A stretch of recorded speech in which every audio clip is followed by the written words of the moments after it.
একটা ভোট হচ্ছে আমি কোন প্রার্থীকে আমার সংসদ সদস্য হিসেবে দেখতে চাই।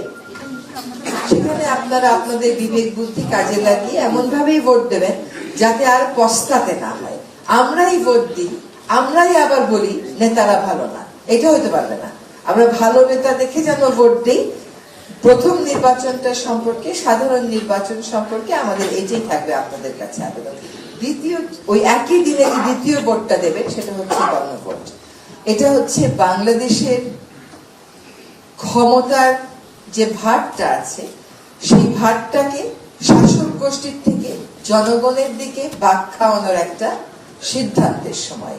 এই গণভোটে অবশ্যই সকলে অংশ নেবেন এবং যদি সত্যি সংস্কার চান তাহলে উত্তরটা আমাদেরকে হ্যাঁ বলতে হবে।